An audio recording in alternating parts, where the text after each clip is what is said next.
सिंध कं शहनशाह जी मूरत आ। सिंध नाव ई ख़ूबसूरत आ। सिंध आहे त सूंह आहे जुमन मला। सिंध खे सूंह जी ज़रूरत आ। प्यारा ॾिसंदड़ो, सिंध सूबे जी सूंह पूरी दुनिया में वखाणी वञे थी। सिंध जा माण्हू यकीनन सुहिणा आहिनि त उन्हनि जो जहिड़ी पाण सुहिणा आहिनि तहिड़ो संदसि लिबास आहे, तहिड़ी संदसि उथवे आहे।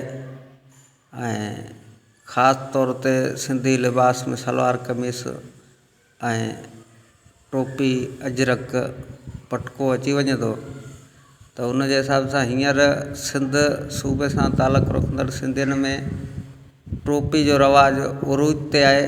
पटको के विरले जेको मुड़ुस आहिनि पुराणा हू ॿधियो ॼाणनि था त हर माण्हू जे वस में या न आहे त हू पटको ॿधियो वञे, पर पटके जा मुख़्तलिफ़ ॾांह हूंदा आहिनि। त हीअ जेको सो कारीगर आहे थरपारकर ज़ुले सां तालुक़ु रखे थो त इन चाचे जे जेके ॿधण जा अंदाज़ आहिनि, हिकिड़ो ही बिना शीशे जे हथ सां ई जेतिरी हिन जी रफ़्तार ॿधण जी तेज़ आहे ओतिरो ई संदसि सुहिणो ॿधे थो। सिंधी पटके में तक़रीबन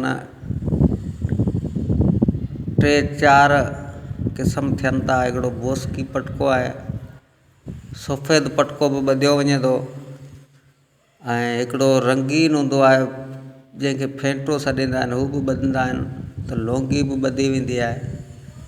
इहो जेको बोस्की पटको ॿधे पियो, इन जा ई 3-4 क़िस्म तव्हांखे ॿधे ॾेखारींदो। इहो हिकिड़ो ॻंढ सां ॿधण जो तरीक़ो आहे, पगड़ी नुमा पटको थिए थो। हीअ ॿधे पियो यकीनन चाचे जी जेको सो महारत खे सलाम आहे। कहिड़े नमूने सां हीअ हले पियो पटको। हाणे हिन जा असल में हिन खे 2 तुरा ठाहिणा आहिनि। हाणे हिकिड़ी साइड ही ख़तमु थिए पई त हिकिड़ो तुरो जेको ही साइड ते अचे पियो, हिनखे ही आख़िरी वर में ही तुरो अची वियो आहे। हाणे ही मथां जेको ॿियो तुरो आहे, ही कन जे मथां हिते सेट थी वेंदो त ही तव्हां ॾिसी सघो था। पगड़ी ऐं हिन में का फ़र्क़ु ई न आहे। त हीअ चाचे जी दिलि जीअं चाहे ओड़ो ई पटको ही ॿधियो सघे थो, पर असां तव्हांखे सिर्फ़ु हिन जा 2-3 क़िस्म ॾेखारींदासीं। हाणे हीअ जेको आख़िरी क़िस्म पटके जो ॿधे पियो, हिनखे चौंपड़ी बंदि करे चयो वञे थो। हाणे हीअ बि बोस्की पटके मां ई ठहंदो। यकीनन चाचे जी जेको हथ जी सफ़ाई आहे ऐं कपिड़े खे समेटण जो तरीक़ो आहे, ऐं उन सां गॾोगॾु ओतिरी रफ़्तार में ॿधे थो। हाणे तव्हांजे साम्हूं आहे तक़रीबन पटको 10 मीटर जो थिए थो, पर अॼुकल्ह ही 10 मीटर पूरो न पियो अचे। ही 7 मीटर 6.5-7 मीटर हूंदो आहे।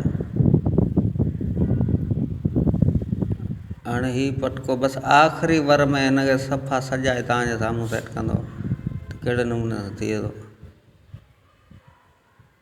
हीअ हिन जो तुरो लॻी वियो आख़िरी में।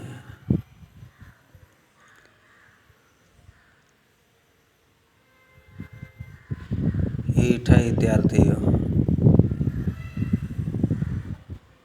अहिड़े सिंध जे सकाफ़त जे हिसाब खां तव्हांखे वीडियो जेकॾहिं पसंदि आई हुजे त हिनखे ॾिसो, ऐं नेक्स्ट टाइम बि तव्हांखे अहिड़ियूं ई पुराणियूं वीडियो अपलोड कयो वेंदियूं असांजे जुगाड़ी चैनल ते।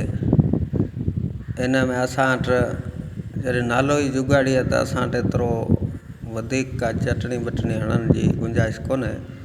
असल में जेका शइ असुलु हूंदी आहे उहो ई पेश कंदासीं।